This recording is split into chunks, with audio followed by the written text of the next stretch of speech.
Enchanté.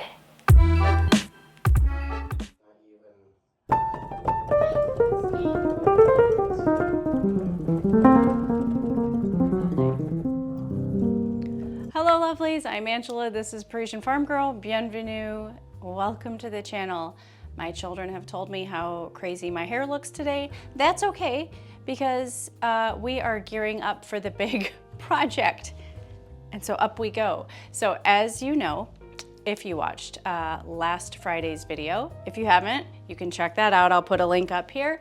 But as you know, we're in the middle of a big kitchen rehab. So if you're brand new to the channel, long story short, 6 years ago, we bought this eco house. It was extremely outdated. It was like a 1983 time capsule.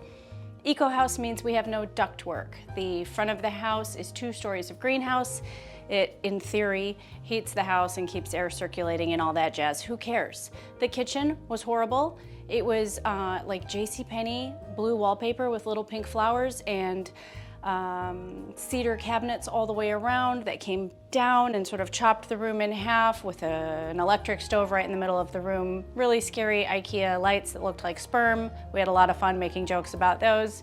That was the first thing to go. We ripped all of that out, and our goal was to make an unfitted kitchen. Right behind me, where the La Conch is, was a huge pantry that jutted out into the middle of the room. The room was really chopped up, and now it's a huge space. It's about 300 square feet, and the tile is gonna be pulling down the driveway any moment. But what I promised you was I would show you how I sort of temporarily styled the space. So we are creating, and we did a few years ago, and we're continuing in that fashion. We're creating what's called an unfitted kitchen. So the final straw was what happened last Friday. We took out the remaining cabinets. They were, a lot of you asked, like, why did you do that? They were broken. I know navy blue cabinets are really pretty. We painted them navy blue.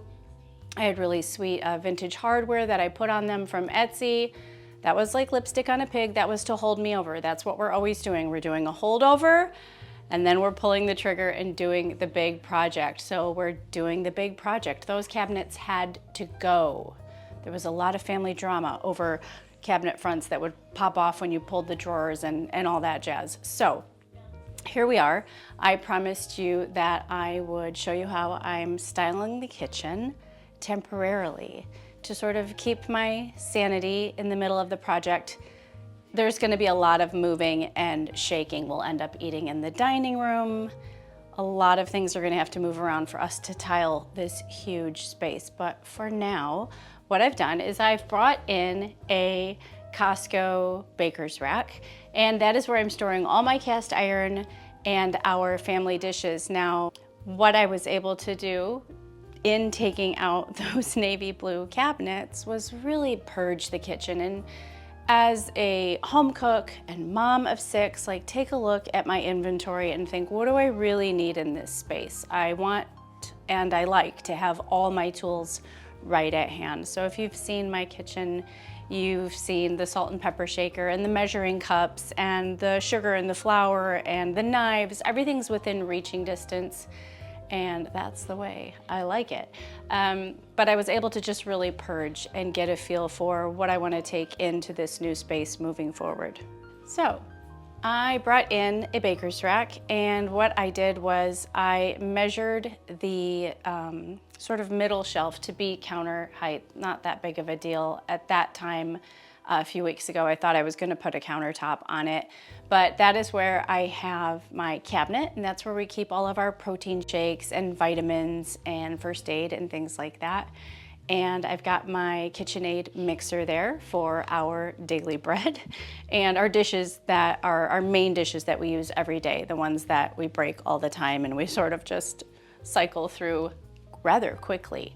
And then I took out the middle shelf and had Joel push the top shelf all the way to the top, and that's where I've hung my cast iron, and I have some other goods up in baskets on the top of that shelf. So it's a really functional, utilitarian. It's not all that beautiful, it's not all that glamorous, but it does have that bit of charm that happens when you create an unfitted kitchen. So if you're new to this concept of an unfitted kitchen, I invite you to visit ParisienneFarmgirl.com because I'm going to blog about this idea so you can learn a little bit more about it. And if you love things like this, if you love interior design and you want to be a part of this movement I'm creating where I want to help you become your home's very best interior designer, then I invite you to click the top link in this video description or whatever I have up here and join my Old World Design Society. So this is a private forum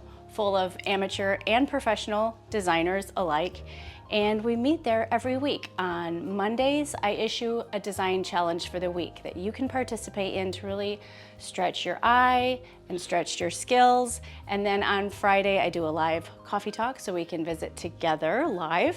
And once a month, you can submit your photographs and design questions to me, and I will answer them during a live design Q&A call. So my treat to you is that I offer you the first week free so you can see what it's all about and decide if it's something where you want to create friendships and stick around and grow in your interior design skills. So check that out. I'd love to see you over there. If you're brand new, leave a comment in the forum, the Old World Design Society. Say, hi, Ange, I'm new. I joined because I saw your video on YouTube. I would love to know that. So I'm going to blog more about this unfitted kitchen idea, and you can read that at ParisienneFarmgirl.com. So I created the baker's rack, and it's really working for us. We're about 10 days in, and as you know, I have an old workbench oven island that's from an old garage. I bought it from my mom. She had it. I'm like, Mom, I gotta have that piece. I love it. And then I salvaged quite a few pieces of Carrara marble for the top of that. So that's been here for quite a while, and that's where I do all of my baking. For my meat and veg and that sort of cutting, I use the butcher block that's in the center of the room right in front of Luga, which is what we affectionately call our La Conche. And we named her that because we love the show The Durrells in Corfu, and their maid's name is Lucrezia. So we thought this would be a great name for the range. If you know me, you know I like to name things. I name rooms, I name things. So Luga it is, she's our workhorse, and she does a good job for us about 3 times a day. And she's sort of the jewel of the kitchen. So when you walk in the kitchen, you see her, that will not change. What will change, and if you follow on Instagram, you've seen some of this, is that I am hand painting hundreds of tile to look like the tile in Monet's kitchen. You can buy them online. They're about $45 a piece. I want to do this whole room, so I need to do it myself. I have almost enough done to finish this top section right here, which is very, very exciting. And I'm going to go ahead and tile this section where the copper goes before I even worry about having the rest done, because I want to enjoy it. It probably will take me the better part of a year to paint all of them, and I want a little bit of instant gratification. So that's gonna go right here where the copper is. And in a few weeks, I get a ton of questions on copper. So in a few weeks, I'm going to share a video with you on all the different ways you can clean your copper, from the most toxic to the most surprising and least toxic. I'm really looking forward to sharing that with you, and kind of giving you some of my ideas on copper, maybe share some pieces that I've had custom made for the shop. If you want to check that out, you can. Also, to create a little bit more space, because we did take out the big stretch that was left of the butcher block countertop, I brought in a harvest table. Now, our idea with this is another DIY project that you'll see over the next few months. I love a Draper's table. So a Draper's table is an antique that they used to unfurl the fabric on, tailors and haberdashers and things like that.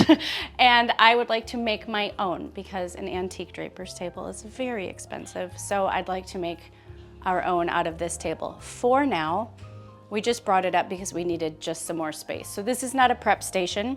You're gonna see it and you're gonna think, yeah, I wouldn't prepare food on that. No, neither would I, but it's a good space for the blender, and it's a good space to set things down when I am reaching for them, when I'm working at my other prep stations like the marble and the butcher block. So this is what it is right now. I put some of my art back on the walls just to sort of make it feel like home, knowing that over the next few weeks, so much is going to change. As soon as that tile arrives, I'm gonna pick a new paint color for this room. Right now, the color is Revere Pewter. I get a lot of questions about the paint colors in the house. And if you do visit ParisienneFarmgirl.com, you'll be able to see that there is a place where you can enter your email address and get my newsletter. That gives you a weekly notice every time we have a new YouTube video or a new blog post. And my gift to you is a complete paint chart of all the colors that we've used in our house. But for starters, what you see and what you've seen for the past few years on this wall is Revere Pewter. I love this color, but it's gotta go. I had it in my previous house.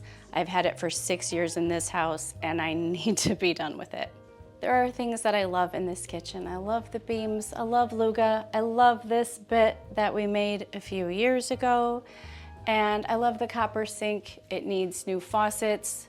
There are 2 more birch logs that need to go that are still holding up the sink. So I will be hunting for some really great brackets in the meantime. So much is gonna change. I need to pace myself, and I know I'm really going into the thick of it with needing to have meals made and frozen and ready to go. It's gonna be stressful to take out all these wood floors, to try to not destroy them so we can use them in other areas of the house, put down the hardy board, put down the tile, not to mention that we have to get all the tile from out on the highway back to our garage because the semi will not, or the big truck will not come all the way down our driveway with this tile.